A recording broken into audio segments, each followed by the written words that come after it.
Welcome to the Wisdom of Jacob's Ladder. I'm your host, Jacob Cooper, best-selling author of Life After Breath and the Wisdom of Jacob's Ladder. For those of you who are new to my channel, please consider hitting that subscribe button as well as bell notification icon to stay up to date to interviews coming your way.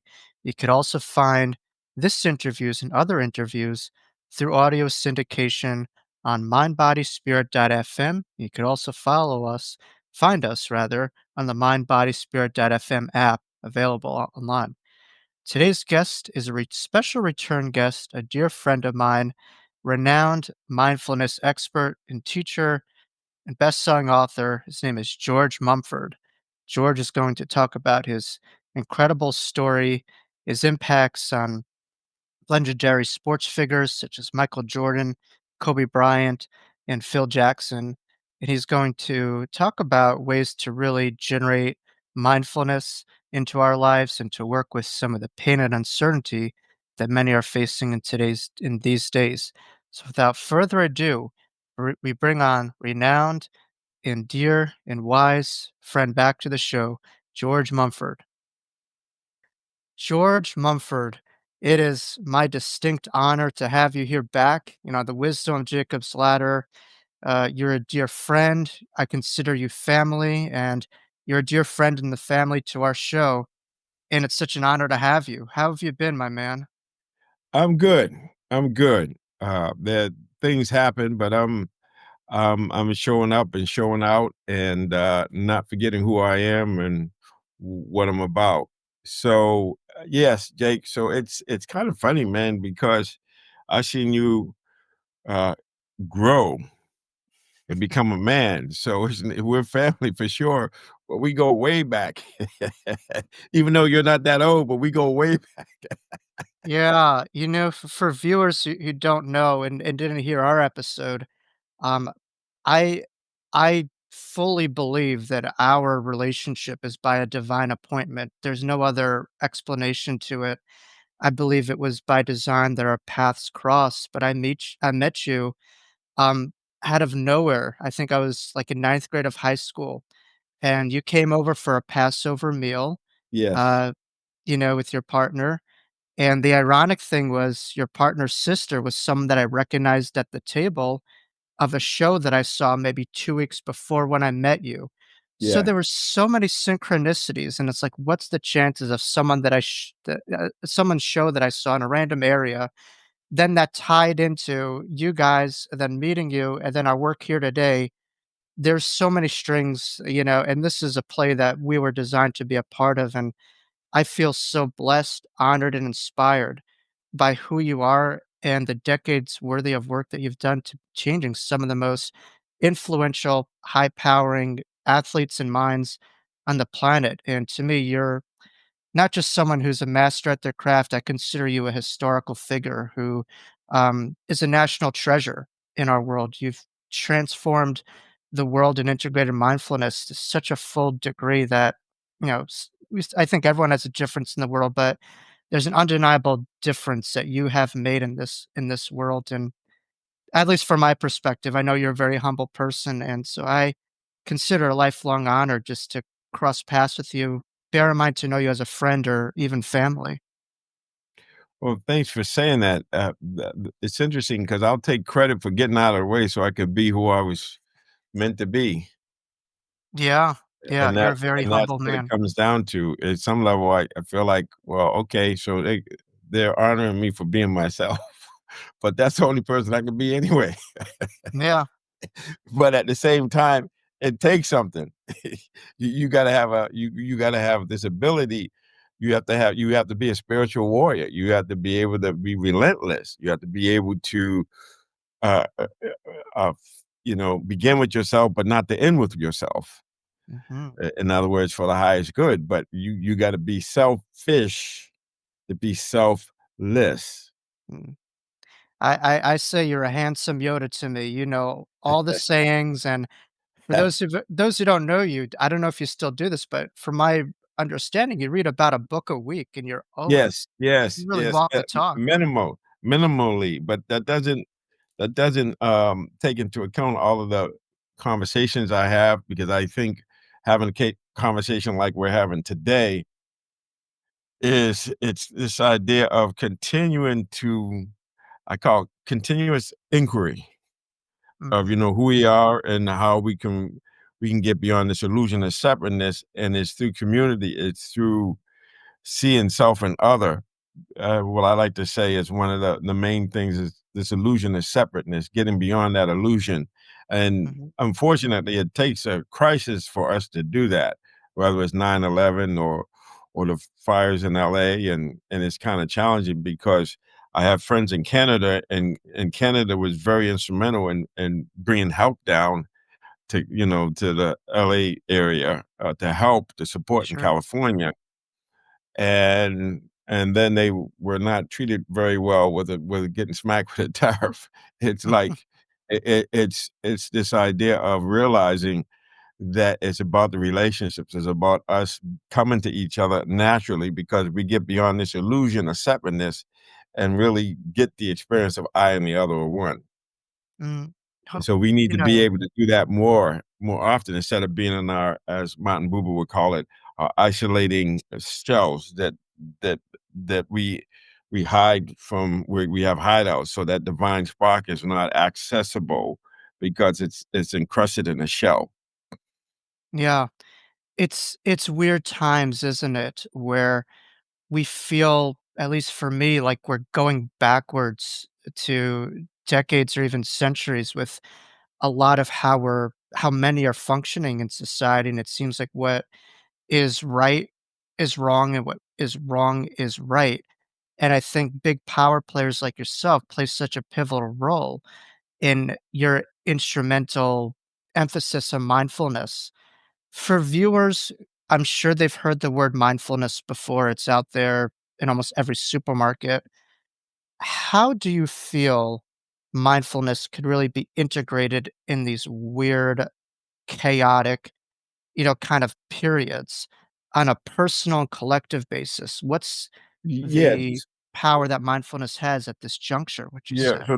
So thank you for sharing that, because I don't want to get into it too much, but I don't know when it was, but it was 2015, I believe, 14, somewhere around. I think 2015 actually, or 14. I think it was 15. I was involved in this mindfulness venture with 60 Minutes and Anderson Cooper and John Kabat-Zinn and a bunch of other folks. I got together, and we were at Mount and we were doing this mindfulness. They were filming it for 60 minutes. And when we were on there were several of us. It was a panel, and Anderson Cooper was asking what stops people from taking mindfulness and exploiting employees. These employers. And so no one really had a um, well, I couldn't do it in a soundbite, but I had an answer for him. But there was a part of me felt like, uh, there's a need for somebody to talk about mindfulness, because there's mindfulness and then there's right mindfulness. Mhm, And so a lot of people get focused on the if I were to talk about mindfulness, they get focused on the mental discipline of mindfulness. But mindfulness by itself is not enough. That's why I wrote my book, The Mindful Athlete: Secrets to Pure Performance, that came into talking about the five superpowers. And so if you think about it, from my recovery, when I read the big book, it says our basic dilemma is a lack of power. Yet there is one who has all power. May you find him now. So when I tied into the five superpowers, which is the Buddhist concept, um, I said, okay, we need to have our own power plant. We have to have access to power. And so mindfulness is the hub of the wheel, but it is, you can't be mindful without having the other superpowers, like faith or trust. You got to be willing to make faith. You got to have faith to make the effort, and you have mhm, to have a stability or concentration or poise to balance the effort. And if you have faith, you need to have it verified. So need to have insight. And so these five superpowers, mindfulness helps cultivate them as well as balance them. So you can see now a lot of people will have a lot of insight or information or wisdom. I call wisdom, and I'll break it down by information, rationality or intellect, and intuition or direct experience, a Mhm. combination of both. And so if you know too much, you become cynical. So you have to balance that with faith and trust. But if you have too much trust and it's not verified, then you become Pollyannish, or you become victims Mm, of demagoguery or whatever, because you're putting all your faith in person without verifying that faith. And so I felt like, and if you think about it in the Buddhist context, they talk about the Noble Eightfold Path, and I'm just giving you a little breakdown. So there's there's right understanding, right intention, then there's right speech, right action, right livelihood. That's a morality piece. The right understanding and intention, and that's the wisdom piece. And then the mindfulness piece is what could be called discipline, mental discipline, right effort, right mindfulness, right concentration. And so you have a lot of people that take the mindfulness and focus on being concentrated, and the mental discipline, the mental discipline, but not understanding how important integrity, morality for the right thing, for the greatest good, for great goodwill instead of ill will, being productive rather than destructive, and then the wisdom, be grounded in how mm, things really are. And wisdom is about this idea of uh, it's the opposite. In Buddhism, we talk about the three poisons, sensual desire, ill will, and delusion or ignorance. mm, And so so one way of looking at right understanding is understanding what's the opposite of greed. Well, that could be renunciation, generosity, gratitude, love, compassion, and the ill will, obviously compassion, empathy, but also loving kindness, and but really the compassion, and you want to create goodwill. You want to get beyond the illusion of separateness and realize that you want to create a space, a safety for people. And so, because I grew up in Boston, I live in outside of Boston, and we have, I used to work in prison, and you have prisons and you have certain neighborhoods, and they're good for certain things. And so you've seen The Town, that movie Charlestown. We got a lot of bank robbers that used to come out of there, mm. really good. So they have mindfulness, they have concentration, and they you know and they have effort, but it's the wrong kind. It's not predicated on the highest good, or predicated on morality, right speech, right action, right livelihood. How do you create concord? How do you create a space for people to feel safe and whatnot? So all of it, whether you want to use the Ten Commandments or whatever thing you're saying, or the five, the things we talk about: not to kill, not to steal, not to lie, not to take intoxicants, not to get engaged in sexual misconduct or harmful behavior. All of the religions are talking the same thing. And so if you're going to have mindfulness, you can't be mindful without having those other qualities there. You can't have concentration without having those other qualities like mindfulness and insight and effort. You got to have all of that stuff. And Yeah. you have to have all that. So that's how I talk about it. I talk about it. So mindfulness, but people look at it like it's this cure all. It's not a cure all. Mindfulness, what it does, is being in the moment. It's creating a kind of awareness that's inclusive.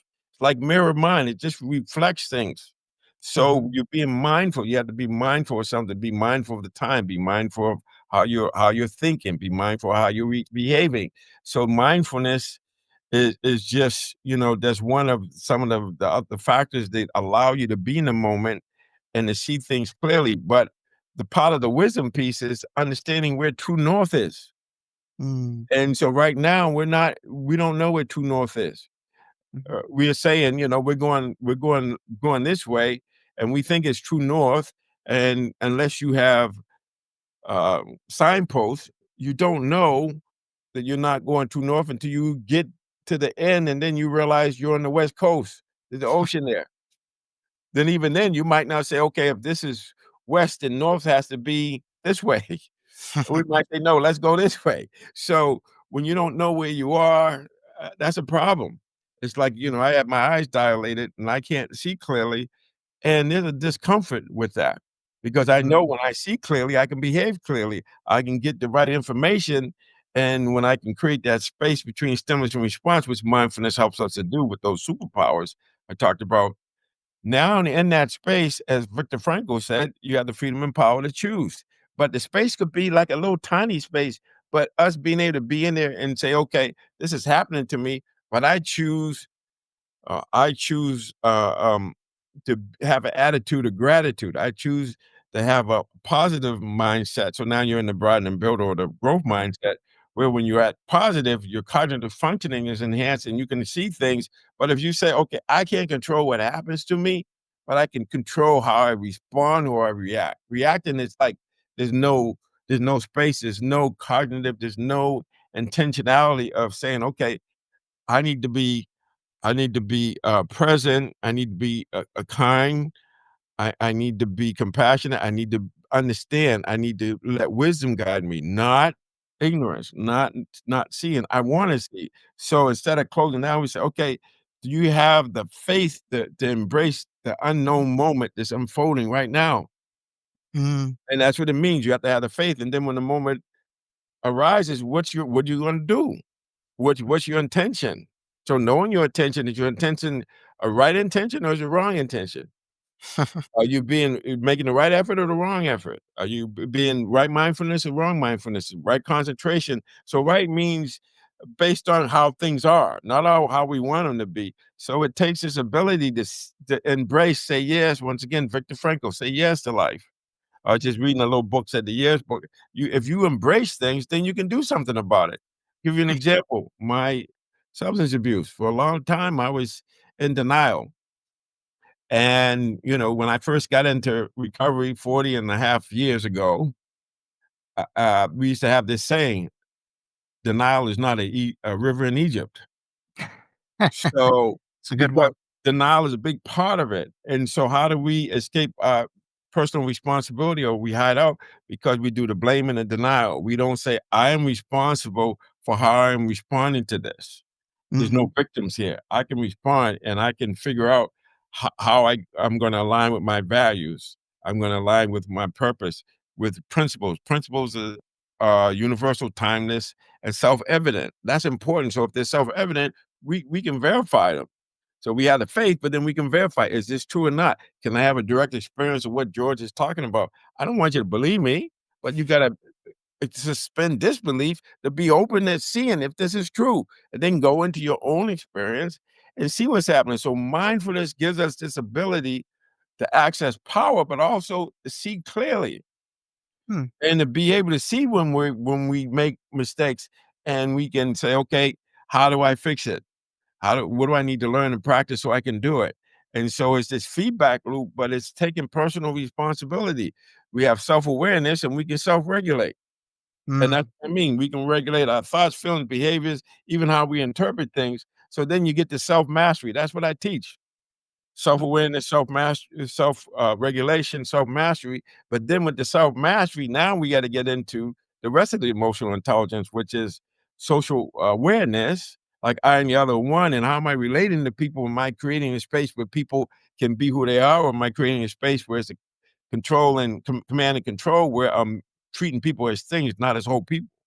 And I'm focused on destruction and power rather than inclusion and productivity. So I would say the ideal situation is for me, myself, to be mature, rational, and productive.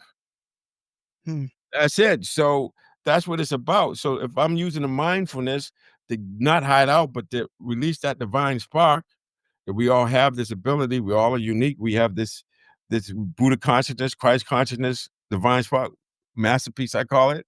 Sometimes we have that. If we access that and develop that and be authentically who we are and share it with the rest of us, now we're into something. Now mm. we have an amazing life, an amazing community.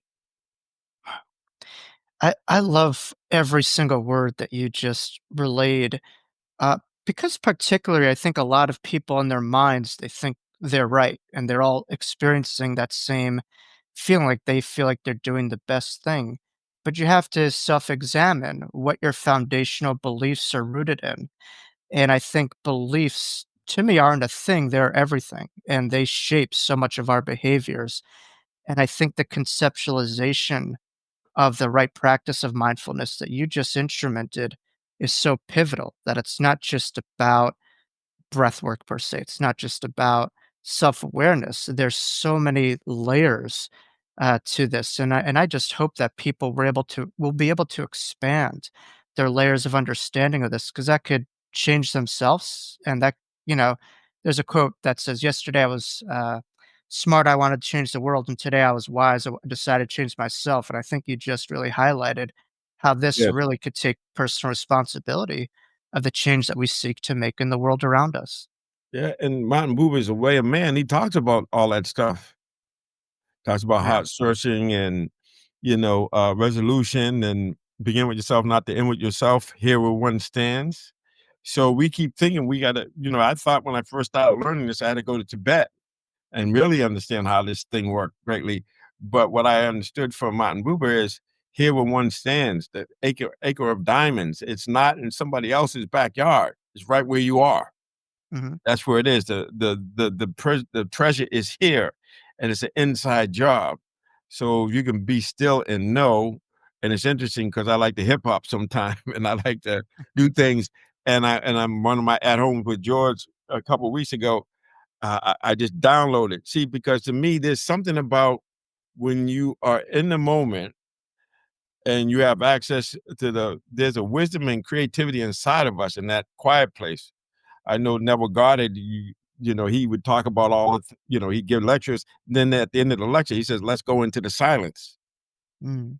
So Joseph Campbell called it a place of rest, where when that athlete is at in championship form, they're coming from their center, from that place that and so you're not compelled by fear or desire, you're coming from your center and you can let because that still small voice is easily drowned out. It knows when you're off the beam. It knows when you're doing something that's not right, but it's easily drowned out.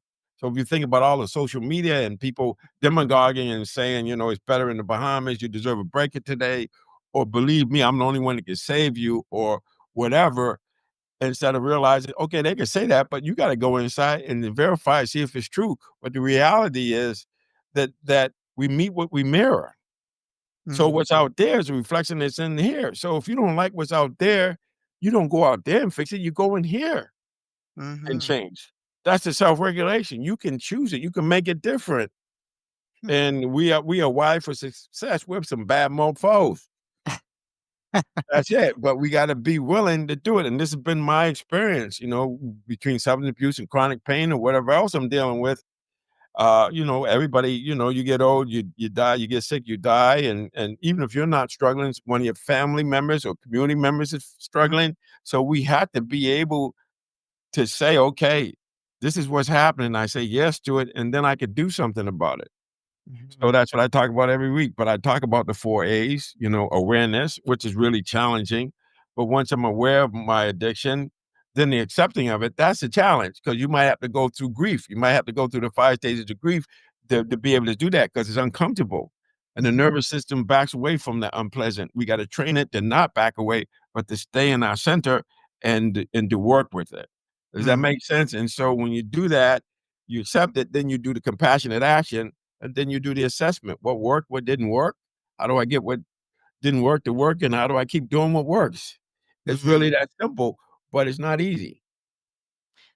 The pivot could be hard and to be very it could be very sobering to be very real with yourself. And, because sometimes we'll tune into stuff and you'll just say, "All right, are you just looking to tune into this to get frustrated, or are you tuning it to get informed?" And I think that's an important dichotomy because we know the end result if we go down a certain pathway.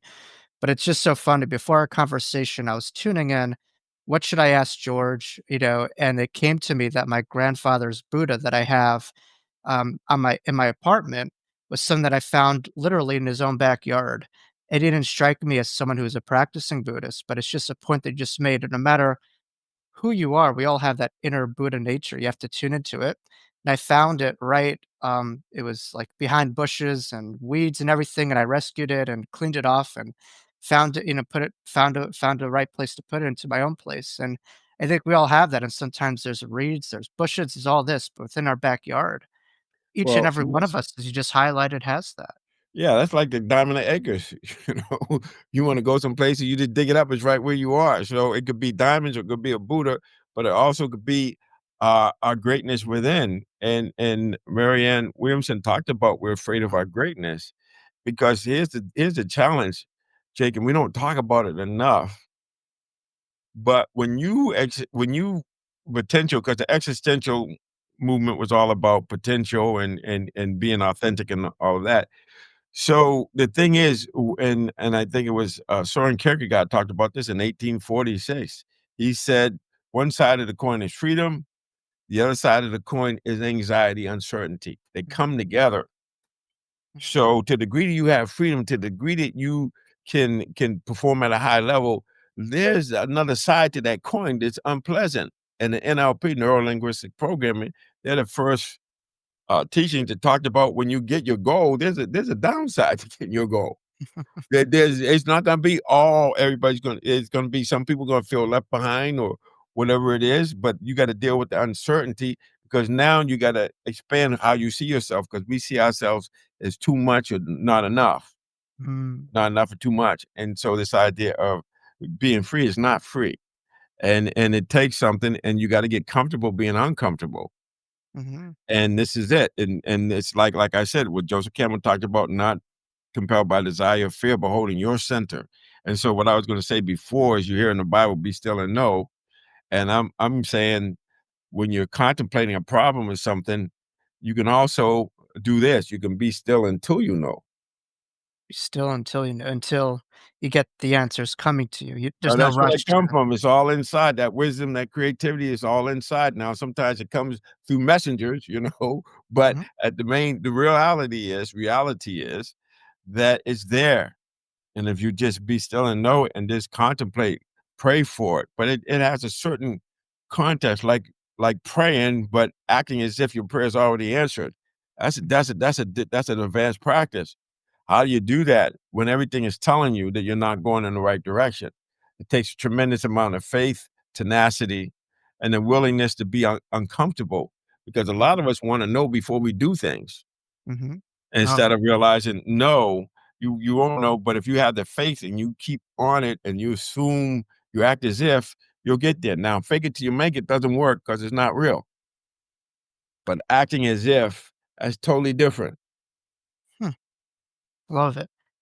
I think what I'm gathering from a lot of people is there is a lot of justifiable frustrations or angers that people may feel where so much of what we were brought up, growing up is now all of a sudden just thrown out the window and, looked down upon. And I think a lot of people who are empathic, compassionate, are having a hard time with a lot of the anger that they're feeling. And so for people who are feeling what I would say justifiable anger, how could they self-relate to that where it's like, you're not feeling like you're just an ivory tower, not feeling compassionate for some of the damage that is, happening to people that you care about just because it's not happening in your immediate awareness. And I think that's so regarding right now, what's you feel is a survival kit for people who are empathic, compassionate, and are Yes. feeling the So, pains of others around them. yeah. So the thing about anger is you can channel it. Mm, It gives you the energy to make the right choice or, what's important now, what's the next play. So you can get in the anger, but the anger to be angry for the right, because a lot of times we're not angry for the reason we think we are. But anger is a hindrance. It hinders your ability to be present and to see clearly. But it's also seductive because you feel it and you feel like you have to act out.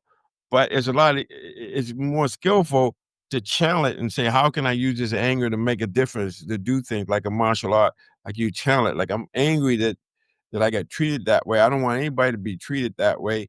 So how can what's the lesson? The growth mindset. What's the compassionate thing to do? Well, deal with my anger, especially when we're when it's really intense, because it's not about what's happening now. That's old stuff that hasn't been dealt with. Mhm. So how do you embrace it, create a space for the anger, and then work with it, because the anger is telling you something. It could be telling you you didn't get what you wanted to get, or somebody mistreated you, but then you got to figure out, okay, so okay, I can say that, but one finger goes that way, three come back. Well, I do the same thing. Mhm. Maybe I need to just look at how straighten myself out, as my guru would say, and look at it and say, okay, where's the anger? And when you look at it and you go up beneath it, you might see that there's a fear there, Mhm. or whatever. But it's just to create space for it and seek to understand it. And then once you understand it, you can let go of it. Now it's challenging because all the experiences I've had over years, it's been maybe a couple of decades into this practice, and I realized that when anger came up, I tried to do love and kindness. I tried to get rid of it Mhm. before I accepted it. Mm. See, I was awareness of it, then I went right to action instead of accepting it and seeing, feeling what it felt like and how it's infecting me. And so one of the practices uh, with mindfulness and just the uh, inquiry, the continuous inquiry, is to see, okay, I'm feeling this anger in my body. Where is it? Where is it Mhm. located? And then you can get it on a sense level and just feel it and just allow it to be there, rather than getting in a story about it and then being angry, and then the anger is causing you to do something rather than feeling it, trying to understand it and realize it's a hindrance. It's preventing you from being who you are, seeing clearly. Now, that doesn't mean you don't address it, but there's a reason why they say, eye for an eye, tooth for a tooth. You go around and you have people that are blind and no teeth. You want to understand it, because this is what I had to do when I was angry, and it was justified anger, but it's because I have this idea that I'm an individual self and that somebody is doing something to me. But if I really look at it and think about it from the other person's perspective, here's what I know. If I see things the way that they see things, I would do what they're doing. Mm. There's a direct alignment with how we see things and what we do. Mhm. So a lot of it is not to judge and to seek, not judge unless you be judged, is to seek understand how they're doing it and say, okay, yeah, you're seeing it this way, but if you look at it this way, it's totally different.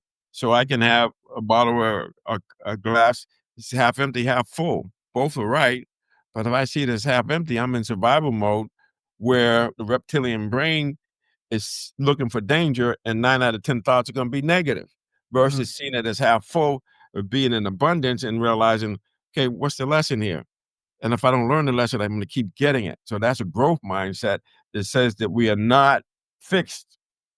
And it's interesting because I read somewhere, I don't know if it was one of the theologians, Eric Butterworth or whatever, but he made a comment, or I read it somewhere, where it said, we're not fixed points, we Mm. are ever changing events. Hmm. I like that. You're not. And Yeah. so, yeah, so you get what I'm saying? So you can be angry about stuff, but then if you see how the anger is actually affecting you, and in terms of resentment and whatnot, instead of trying to understand it, seeking to understand, why am I feeling this way? How am I interpreting it? And this is the ultimate freedom. Something happens, we get to choose how we interpret it. So I choose to interpret it in ways that motivate, inspire, give me access to power. Like, okay, this is something happening. I don't want anybody else to go through this. So how do I help people understand that there's another way? You don't have to just, because you're angry, and I was an angry young man, I would punch, put my fist through doors and stuff like that. I wouldn't hit anybody, but I was angry. But all that does, hitting the pillow, all it does, it just creates that tendency to get stronger, Mm. Mm. rather than understand. Yeah, it seems like it goes away, but no, it's just building that tendency. So how do we relate to it in a way where we can mean what we say without being mean when we say it, right? Mhm. And so this is the challenge. And so for me, my experience was, because I did this stuff and because I see myself as, oh, I'm a evolved person. But I don't care who you are, you're going to experience it. And can you be real with how you feel and say, okay, there's anger there, and I didn't accept it. Mm. And once I accept it, then I can do something about it. Then I can transform it, as Thich Nhat Hanh would talk about. you pull the weeds and they become compost. I like it. Yeah.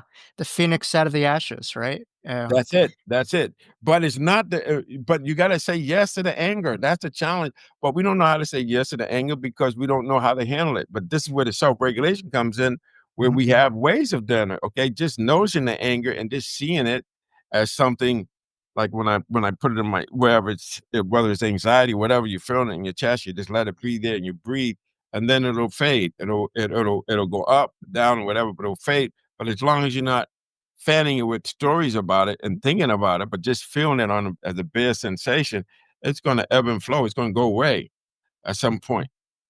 Uh, Or you see what I'm saying? But the idea is to embrace it. And for some of us, embracing it is a recognition that we're failure or we're not good because we have anger.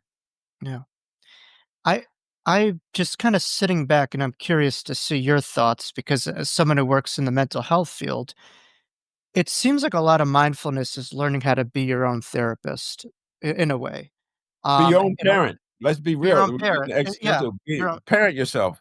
parent Yes. yourself, and a lot of this is self-regulatory, and I work with a lot of kids and teenagers who come into my office and will say, you know, "Jacob, when I was very upset, my parents would ignore me, and so now I have barriers to all of these emotions that are building up, which could lead to suicidality, self-harm behaviors, and so I get what you're saying, but I just wasn't brought up with those skills." And it feels like someone who might have been parented the right way is able to have a cumulative advantage with self-regulation and mindfulness. How could you speak to maybe some people, and maybe from your own perhaps experience, or maybe, you know, other people who may feel like, "Hey, I was born on maybe half of first base. I wasn't born with those regulatory skills, and now all of a sudden you're asking me as an adult to do these things when that wasn't ingrained." It feels hard for some people to really integrate these things, would you say? Yes, yes, it is because we're doing what was modeled to us. See, Mhm, for a long time, we're on a nonverbal level, so it's not what people say, it's what they do. And the mhm, most damaging thing is when we feel hostility and they tell us they love us. mm, So the thing is like, yes, we didn't get what we wanted, but what we got was what they had to give because that was what was modeled to them. So to break that chain, the comic chain is just understanding, okay, so here's how I'm gonna learn how to do it and then share it with other people. Talk, work with kids, work with things and say, yeah, I had that anger as well. Now it's interesting. One of my roommates, he's from New York in college, This is and this is and Dr. J? no, this is my Ah, roommate. This is I don't know. Well, I guess he'll probably not yeah. Roosevelt's Yeah, finest, is it? Yeah. no, but he was from Melbourne. He was, Oh, talking about, Coach Skinner, and so if you ever meet Al Skinner, he's very mellow, he's very calm, and I said to him, because I interviewed him just like you interviewed me one day, I said, "Hey, man, how'd you get to be so calm?" Because he's very even keeled. You could be his friend, but he'll still tell you that, "Yeah, man, you're a little short on this, or you gotta get better on this." mhm, It's like he was just really honest and give you a direct feedback. You never had to worry about constructive him to criticism. give you a direct. And I said, "How'd you get to be so calm?" And you know what he said to me? When I was in junior high school, I had a problem with anger. Mm, How about that? mm, So the anger is an opportunity for you to get to the other side of that. It's an opportunity for you to become calm and less angry. mhm, Because you learn how to deal with it, but it was such a problem that you were acting out, or it was just hijacking you, like emotional hijacking, where you couldn't be in the moment and you couldn't even calm down. And so a lot of times when you see people who are evolved or like myself, I won't speak for you, a wounded healer, people say, "How'd you get like this?" Well, you know, it was it was a lot of struggle, and the way the Road Less Traveled, M. Scott Peck was one of the first books I read when I was in recovery. He starts off by saying life is difficult. That's the first line of his book. mm. And then he True. goes on to say that once, life is difficult and it's a basic truth, and once you accept it, and embrace it. Like I said, the 4 A's: the awareness, the acceptance, the compassionate action, and then the assessment, what works and not, then it's no longer an issue. And that's similar to what Viktor Frankl was saying: when you find meaning in suffering, it ceases to be suffering. Mm, So to seek to understand, that's it. Yeah, okay, what is this? How this is happening? Oh, this is how it works. It's not personal, and this is how it. So I understand that, and then when I embrace it and understand it, now understanding is like love. Understanding is like freedom. Understanding is like spaciousness. mm, mm. That seems like from what you were highlighting, that gives people that different dichotomy of reacting versus responding, where if you see life is happening to you, you're gonna just react to almost anything and, just be very off kilter. But if you're seeing as an opportunity and seeing with every crack that you have a potential of light to put into it and growth to come from it, we're able to have nuance with how we respond towards things and, And we you know. have the freedom, power, and freedom to choose, and we can create a new reality. We can get out of that space. So there's a book called The Biology of Belief, and I don't know if it's been out 20, 30 years or whatever. Bruce Lipton is the author's name. Sure. And he said that on a cellular level, Mhm. the cell is either in survival mode or growth mode. It can't be in both. So think about that, how powerful that is. So if you're in fight, flight, and freeze, unless you can take the fight and then fight your way to figuring out how you're going to relate to your situation in a way where you create space, where you choose to relate it and see it as an opportunity, as a stepping stone, not as a roadblock, that totally changes everything. That's the difference between people who are elite performers. One of the differences, because they see everything as a challenge. They don't see it as a as curse. And this is what I had to present to the Chicago Bulls in 1993 when I was working with them, and Michael Jordan had just retired because Mm, his father got murdered, and they were in full blown crisis. And so I was working at the medical center in Worcester, UMass Medical Center, Department of Preventive Behavioral Medicine. In those days, we call it the Stress Reduction and Relaxation Program, but now it's referred to as mindfulness-based stress reduction. mhm, When I went to work with them, I said, "Okay, here's a crisis." But from the Eastern philosophy, a crisis has two meanings. One is danger, we get that one, but the other one is opportunity. wow. So once again, how you relate to it in a way that empowers, moves, because you can look at it either way, half empty, half full, are both right. But one gives you a survival mode victimization, and the other one gives you growth mode where you're a master of your own fate. So Mm, that is and that's what got me over the hump when I got into recovery, and I learned that they call it strong self-efficacy belief. When I was learning my first stress management class taught by Joan Borisenko. At that time, Dr. Joan Borisenko, she was one of 3 psychoneuroimmunologists in the world. mhm, That's the mind body stuff. mm, And she taught me things like the fourth, the 3 C's. You know, you see, you have commitment to your development. You can, you see things as challenges, and you have control. You can control whether you react or respond to things. And oftentimes she called it reframing, looking at things differently. And that totally opens up a road of possibility, an avenue of possibility, just by seeing it like, okay, instead of looking at this like I made a mistake and I suck. When I look at it like I made a mistake and it's an opportunity for me to actually express my masterpiece. Wow, yeah, that's totally different. That's a different psychology. You understand yeah, what I'm saying? And then now, just thinking about it, I can feel it, man. Now instead of doing this, you're like, oh yeah, I'm like, oh, you got that energy though. Talk about that power plant, access to power, right? mm, Brought in build theory, positivity. yeah.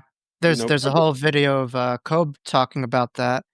I know he worked very closely where maybe correct me, I'm not, but I think he played the Utah Jazz and, was it 96, 97 playoff or something like that, and he airballed a couple of threes on national television. That's right. And instead of beating himself up, he said, "Well, the shots were on pars, just need a little bit more leg muscles." So I think he went to the gym and worked on his leg muscles, but he said, "All right, I made, maybe some mistakes, whatever, but what is a mistake if you learn from it?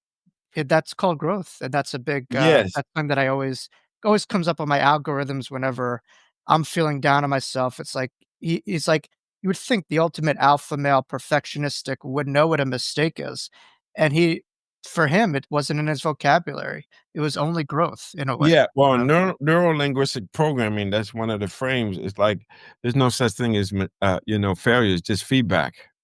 Mm. And so it's interesting because I believe I was at I saw that game. I think I might have been at that game. I met Kobe before. I worked with him, when they were playing against, I think it was Utah. I was at that.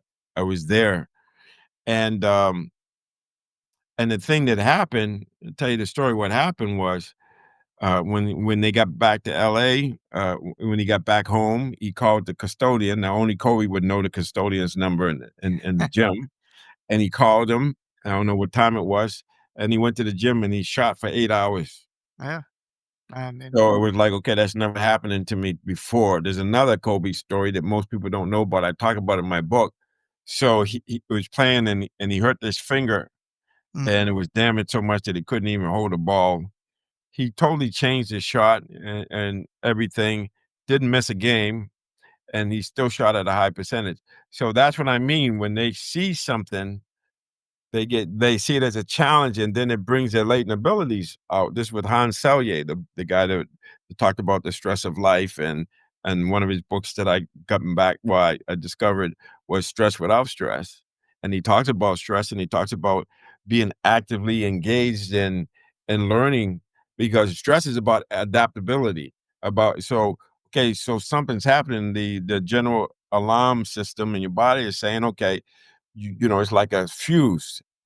You break a you have a circuit breaker or a fuse box, and it's telling you that there's overload mm, and that the system won't it can't work with the overload. So you can't just change the fuse or reset the circuit.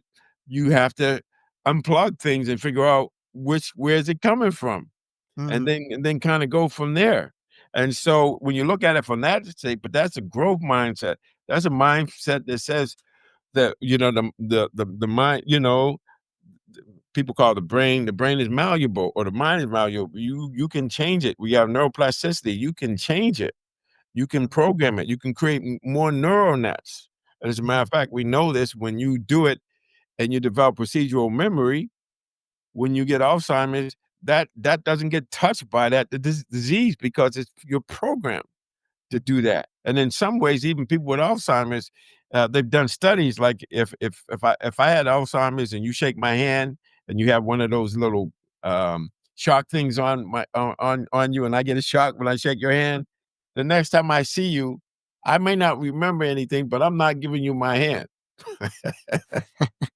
yeah. You know, So so yeah, this is the thing. So this is the thing to think about. If you develop these habit patterns, and they have these books, Atomic Habits and Tiny Habits, whatever. If you develop habits, mhm, because we have habits, but we got to look at which habits work, which habits don't, and what habits do we want to develop so that maybe we're being mindful, habitually we're being compassionate, habitually we're asking, how can I serve, or what's the lesson here? mhm, So that you train yourself, you program yourself to be in the moment, because with all the accelerated changes and whatnot, we have to be learners. You're a learner. You got to understand how to see things in new and fresh ways. As a matter of fact, one of the things you can do in this practice of mindfulness is having a beginner's mind. So your mm, mind is just like T.S. Eliot talked about, to arrive at the place you've been going to, but to see it for the first time. I had that mm, experience when I left the detox. yeah, I saw my street for the first time. But when you are having a beginner's mind, or you're refreshing your mind and seeing things in new, fresh ways, that's actually a flow trigger. mm, which is a very big term that I know you emphasize a lot, and that's making a lot of rounds these days is flow. And we're not talking about the person from Progressive named Flo. This is, the commercial, but flow of energy. That's a very Yeah, big concept. the flow of life, man. I mean, Right. life just flows, man, and it's like, are you in it, or are you swimming against Are you swimming upstream, or are you just letting the flow take you? And Bruce Lee talked about be like water. But I talk about it in my at home every Thursday. I just, it's been like almost over 5 years now. I say yes to life, embrace whatever comes up, say yes to it, and then generate the hope, and then decide how you're going to relate to it, how you're going to choose, create space for you to be who you say you are and to do what you say you want to do. You have that ability and you go with it. And what you find is the difficulty, the adversity, my substance abuse, my chronic pain is what allowed me. Without that, I couldn't be here. So all of how I related to the difficulties, the struggles, the challenges, and this was Hans Selye said. He says when we get challenged like that, we have to adapt and change. Latent abilities express themselves. Mhm. Wow. Do you feel like what percentage of mindfulness would you say is the knowing, and what percentage is based in embodiment in the practice of it? Um, for it to be practiced, because there's a lot of information, and I know you emphasized this earlier. Is it more important to really integrate it, or is it more important to know a lot of these things first? Well, I said it, but the Buddha said it. The Buddha said, "Don't believe what I say. See if it's true." Mm, And that's one of the awakening powers, the investigation. Okay, George says this. Now I'm gonna go and see if it's true. Get a period. direct experience, and then. But the thing is, you said something really important. To know and not to act is not to know. Mm, So when you learn something, it actually transforms you, and you do things differently. So you can have it up here, but to get it in your to embody it means you have to do it. And so what I am doing, I am modeling what I'm teaching. I'm mhm, being it. So I say to people come to me and basically I say, "What do you want to do?" And then the next question is, "Who do you need to be able to do what you want to do?" mhm. Yeah. Well, I think when you know something, you apply you do something, and then you become something, you become that thing. Yeah, but Um, you have to be willing to be vulnerable and to say, "Okay, I'm gonna try doing it this way." And then once you do it and get the experience of it, that's the whole thing about meditation and doing the mindfulness stuff. Is like you can if you're doing it, but most people think, okay, I have these ideas about, okay, I can't be thinking, I got to be able to focus on things, I got to be able to not be distracted and all of that, and that's a bunch of bullshit. It's like, the first thing you notice is how crazy your mind is. It's all over the place, and you're feeling right. uneasy and whatnot, and but if you just keep at it and stay there, it'll settle down.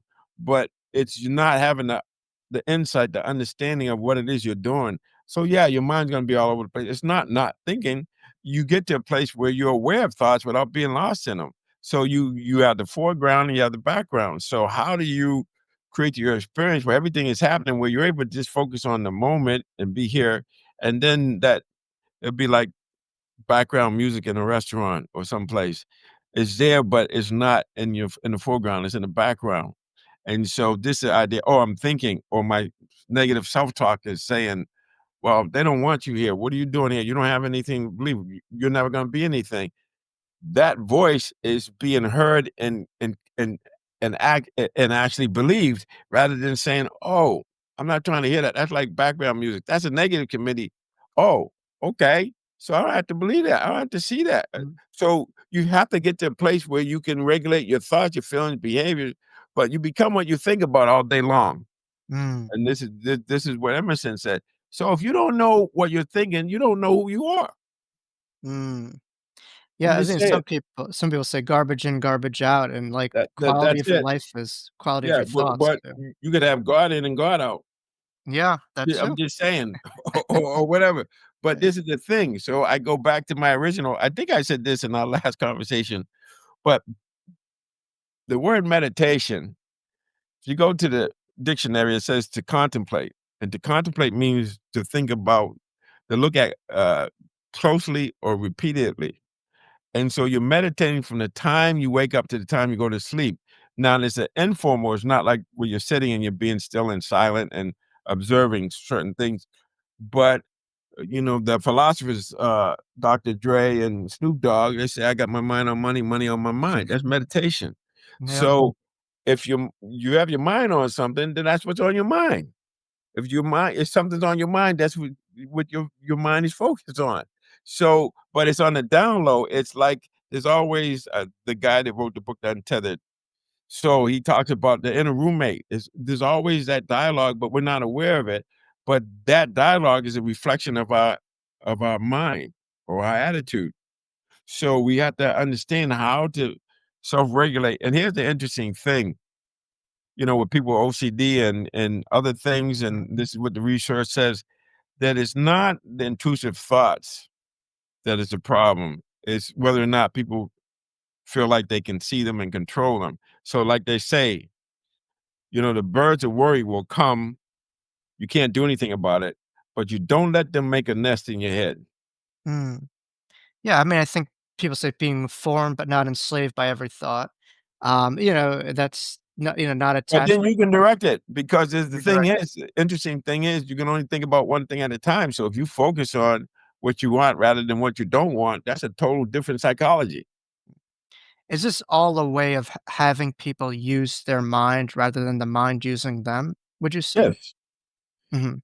Yes, so I like to say if you don't know who you are, you're gonna end up being anybody, and if you don't know where you're going, you're gonna end up going anywhere. So why not choose who you wanna be and where you wanna go? When I say choose who you wanna be, I don't mean choose like you can kinda like create an avatar. I mean your authentic self, that only you there's only one you, it never will be and never was anybody like you.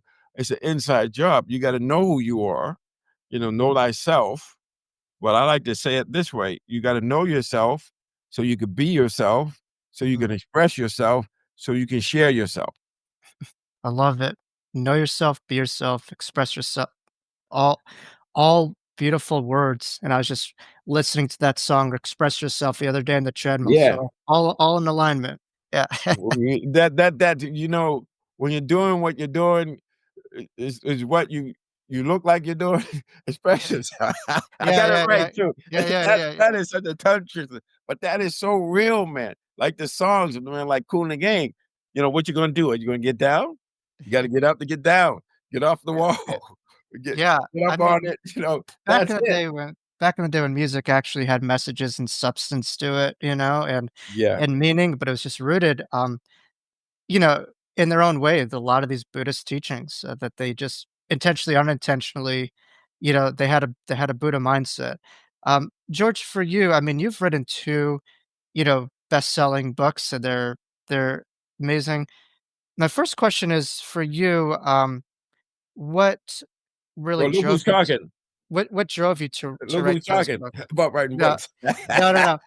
I my question is what drove you to write those books? And, I mean, for you, like, how has that changed your life as an individual being a two-time, big-time author? And I see your books really circulating, Unlock, The Mindful Athlete. I mean, now I just talk about mindfulness and everyone, name drops George Mumford wherever I go. I mean, you've really become a household name, but how has that, changed your life Yes. since getting this out there in the Yeah, world? it's a game changer. It changes everything once you write a book because you become an author, an authority, Mhm, and, it's interesting that it's like that. So, when I talked about the story of why I wrote the book, because I felt so for me, I was trying to write a book for 20 years, and when I stopped trying to write a book, it wrote itself. mm, Now, I teach this stuff, but it's still challenging, and it was because I could see when I was in that 60-minute process. I saw how I could be of service, that I could write a book that no one else is writing, and that it was important that if people were gonna study mindfulness, they need to have a mindfulness that's not like this narrow mindfulness where, you do it with a gaining idea rather mhm, than just being a way of life or just being able to because I heard somebody say common sense is not common practice. Mindfulness and the process I'm talking about is common sense. Just common sense. Just seeing how things are, and then aligning yourself with it. So if you wanna be spiritual, then you align with the divine. You yeah, know, that you do things. So for me, it was because I know it would be help people. That's why I was able to write it. I couldn't mm, write it just for me. I had a for the highest good. I had to forget myself in service to find myself. You that got if that yourself makes out of the way. Yeah. yes, and so that's it, and so that's what motivated me to write the book, and to be honest with you, uh, I spent a lot of time in flow, so the book just it's like I let my idea, God is love, so I let the love flow through me, and like I talked about coming from that quiet place Mhm. where there's creativity and wisdom, Yeah. that's where my books come from. They're both brilliant. I always advise my clients to purchase them. They're both, on Amazon, and it's clear that you're a very well read man, very well studied. But yes, also there's this channel that I don't know if you identify yourself as a channeler, but you definitely do channel, a Well, lot of we stuff within your work. yeah, well, this is the temple where you meet your higher power, or whatever your concept of a higher power is. It's in your temple of your body, and it's like be still and know, or be still until you know. Do you know? But to me, a lot of times I'm just channeling. I'm just I'm just letting the love flow through me. You understand? It's interesting because it was. I know you're familiar with it because I know we have an affinity for Edgar Casey. Um, I'm gonna be there presenting in May. Yeah. There you go. So one of his I've been using his practice for quite a while now, what he calls attunement and application. Mm, So attunement is okay. So the first thing he says is the most important thing you can do is to establish the spiritual ideal. Well, why is that? Because you have the spiritual ideal, so it helps you with the attunement, but it becomes a standard from which you judge yourself or your behavior, or I would say judge, or assess to hold yourself accountable, right? mhm, So for me it's love, right? So the attunement part is to meditate and just let love flow through me, the channel, right? And then the application is to be loving.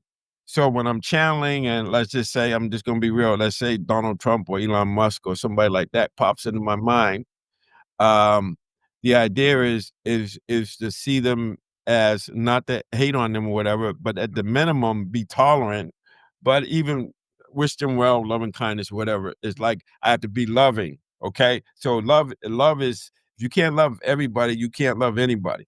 Okay. mm, That's kind of the idea of it. So you be loving. And then when you go, and I go out and I interact with people, I'm to be loving. And so even if they're not being nice, whatever, I'm going to give them, mutual benefit, mutual respect, but to see the masterpiece in them, that's what helps me. So I don't care what the behavior is. I see the masterpiece, and it doesn't mean I'm not totally against them. Because to me, when I think about just talking about politics for a while, I don't really.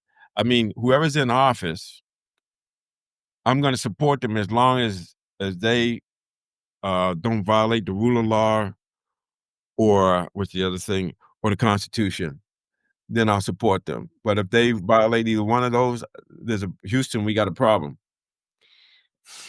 yeah. So I'm that's fighting how my. you do it. So I don't I'm. get into personalities, Yeah. principles above personalities, and that's it. And that's how the way we can get back to regular order, like John McCain talked about. We can get back to that if we just stop this other BS and just focus on, this is how we're going to survive. We won't survive. A house divided against itself will not stand.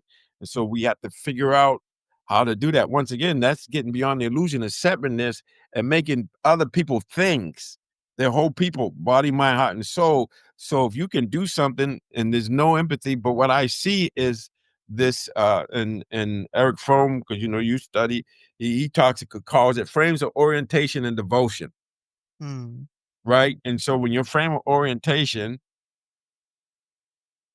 is this power and destruction, because they come together. You can't have the power without the destruction, rather than devotion to uh, uh, you know getting beyond the illusion of separateness and production, not destruction, mm, helping people, giving, being generous, not being destructive and taking shit away. mm, So you can tell. Once again, I come back to being mature. That means when things happen, you embrace it, whether you win, lose, or draw, or somebody does something against you. You have to forgive them, let it go, and move on. So the being mature, and this is what my concern is. People think they have to bully, and They don't have to be mature and rational. Rational is really important, being Mhm. rational, and then productive. It's producing. Are you making things better, or are you just taking stuff? You a taker, or are you somebody who is seeing beyond your self-interest? And so the self-centered fear and the challenge with that is when you're in that survival mode, but that's where these folks are. That's why they're seeking power and destruction because they're threatened all the time. Mhm. They're threatened Yeah. all the time. So anything that's even smells of and this is what we know when you live this with what Einstein said, if you live in a unfriendly universe, you will use all your resources to destroy or deny any threat. Mm. Mm.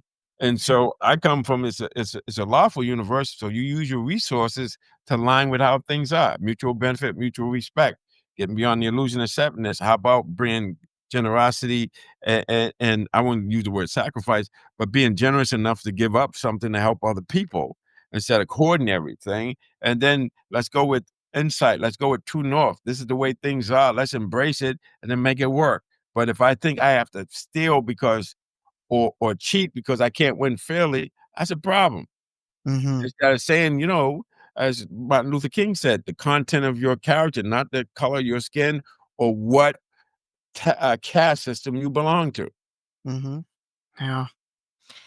We really need to remember all of the great teachings and lessons now more than ever. In this conversation, you were able to highlight so much powerful information, wisdom, and guidance that I know so many could really integrate in these times because I know many are seeing a lot of fears and they're feeling quite paralyzed, and we're getting some information there. We're getting some light. I mean, some cracks. I think a lot of light could really pierce through, and so I applaud your generosity of time and just how much powerful information you're able to unload. Because I think leaders like you are meant for moments like these, and I think souls we're all prepared for this particular juncture in time, and nothing is too big or beyond our bandwidth that we can't handle. And I think mindfulness, nothing is beyond the bandwidth of it if used properly. Would you agree? Yes, it's we some bad mofos. Come on now. I'm just saying. Remember, Yeah, remember who we you just have to are. realize that I begin with myself, but don't end with myself, and to be selfish, to be selfless. But all that I give just comes back to me. This is Course in Miracles. All of these great teachings, they're universal, they're timeless, and they're self-evident. You can test and see if it works. You can Yeah. you can see it and you can feel it.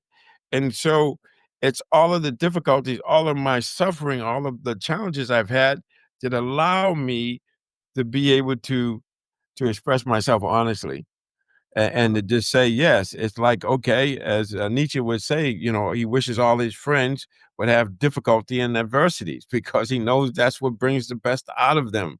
Mm, mm, Otherwise, you're going to sit back and you want to watch. There was this artist. His name was Gil Scott Heron, and he said the revolution will not be televised. mm, So you can't sit home and watch it like watching Survivor or sit back and complain about things. You got to get up and make your voice heard and make a difference. There's you have otherwise because that's what's happening. If we're living in fear and grief, resentment, that's going to cause more. You're going to just be destructive. It's not going to be constructive, and everything's going to be upside down. They're going to make true north something else instead of true north. No, you're fair, you treat people kind, and this is who we are as a nation, and this is what we're fighting for, the soul of the nation. Are we going to be a nation that is committed to power and destruction and making everybody wrong, even people who are doing the right thing? We're going to make it seem like they're doing the wrong thing and persecute them. Come on, man. And we got to stand up and say, no, that's not okay. That's not who we are. Doesn't matter. We have to do that. If we don't do that, we're going to be a banana republic. mm. That's just the way it is. And it's a shame because grandfathers and our forefathers have fought in all these wars that give us this freedom. And we're just going to let a group of people come in and just blow that up. Yeah. Well, hey, George Mumford, 2028. If you're interested, you got my vote for sure. Now, my thing is no. Here's the interesting thing. I hear you saying that, but Yeah. I wanna give power to the people, and the people Yeah. have the power, they just gotta embrace it and make it work, and make sure you don't go for the okey doke where somebody's gonna tell you, "Oh, they're the only one that can fix you, and they're Mhm. gonna make your life better," and then now they're telling you, "Well, you better tighten up your belts a little bit, it's gonna get tough." It's very Christ-like where he said, "The kingdom of heaven in me is in you too," and people need to remember that spark, that greatness. I love that. Leaders in power, they don't control. No, they're And servants. They should be servants to it's interesting because an unlocked book, when I got the book proposal, so my original book proposal was for a leadership book, Mhm. and they said, "No, we want you to do this one." Mm. I said, "Okay, but the leadership book is important because we gotta stop giving," and then you can see what is happening. People, they're violating their oath of office, and we're not holding them accountable, and it's okay. And that's the main thing. Like I said, I don't care who it is. If you don't violate the rule of law, and if you keep your oath to the Constitution, we're going to be okay. But if you Amen, bro. don't do that, then we don't know where true north is, and once again, we're going to be in chaos and confusion and frustration, and then we rely on Daddy to take care of us. When in actuality, we know when you do that, He's taking care of you, but there's resentment because your ability to express yourself honestly is not there. Mm. We all gotta find our true north in our voice. Well, George, where's the best way for people to reach you, to find your books? And also, is there anything around the corner for you? Because I know you do a lot of courses Yes. for MBSR and stuff like that. So Yes, maybe, yes, yes. how So, can we, yeah, GeorgeMumford.com is a website. I have a YouTube channel where I do At Home with George. yes. And obviously you can get my books either from my website or you can go right to Amazon or, you know, uh, Barnes and Nobles and other places. So I have the Mindful Athlete course that we run every spring, and we're gonna do the spring one in April. Hmm. And we also have a anxiety masterclass that we're putting out there. I have an app actually on Google and Apple called the George Mumford Quick Hitters app, and we've been beta testing a program for youth called Playing the Inside Game. So that's going to be for people from youth from 11 to 22, whatever it is, but it's really for everybody. And and at some point, I'm gonna have an unlocked course, but there's other things, but we welcome feedback for folks because 'cause we're just trying to figure out, how we can be the most helpful, and it seems to me that we need to focus on this idea of how are we gonna live in this chaos in a way where we don't lose who we are, and that we find a way forward, with just being able to have some semblance of, sanctuary in daily life. Some place to have, some kind of peace and ease when everything else seems to be out of it. And how do we connect to, Hmm. others? We gotta get out of our little silos. And because I know because of COVID, because we're not going back. It's never going to be like it was before COVID. It's just you can't go back home like Thomas Wolfe talked about. You Hmm. have to be able to say, okay, given where we are, how can we live more creatively, fully and creatively, and how can we make this a place where people, as a future, we have to create a future we want to live into, Hmm. not a future we want to survive. We want to thrive. So have the power to do that, but it begins with each individual self. No. Well, you're very much a brothers and sisters keeper. And remind me of Abraham from the Bible, who had his tent open at all four corners and invited all who wanted to have support, hospitality, and to be nurtured to come in. And that's a lot beyond your philosophy. Is that home with George? You really take on all to really find their own home within their own spark. So I couldn't thank you enough for all the work that you do and being a return guest. And whenever there's something you wanna share, you're always invited here, on the Okay. Wisdom Jacob's Ladder, your family. Yeah. Well, I'm like a bad penny, brother. You can't get rid of me. Even if I tried, no matter what, but no, you're a true gem in a mensch, and someone that I look up to, and I just couldn't thank you enough for the Well, impact you have on my life. I'm very proud of you. I'm very proud of, who you're becoming because 'cause you're not done yet. No, no, no, no, not yet, not yet. No, and life, it's an illusion that you could retire from a job, but never from life. It's eternal, so we go on. Yes. Well, So, I'm gonna be like George Burns. People won't know who George Burns is. He was this comedian a lot of years, and when he was 99, he was interviewed, and you know what he told the interviewer? mm. He said, "I can't die, I'm booked." We're always servants of God, There you go. That's it. All right, my brother. Thank you Alright. so much for your Appreciate you. time. Yeah. I love you, and we'll Yeah. talk soon. Thanks, Jake. Yeah. Well, thank you all for tuning in to a special interview with a wonderful friend and a special return guest to our channel. It's an honor as always to have George on, and I learned so much from George today in our conversation, and I know you did too. So please continue to come back to the channel if you enjoyed interviews like these. Spread the good word, share a comment in the comments section, and hit that like button and subscribe button to help build the algorithm so we could reach as many souls and minds as possible during these times of need. Thank you all for ascending the ladder and climbing together. We'll see you here next time on the Wisdom Jacob's Ladder.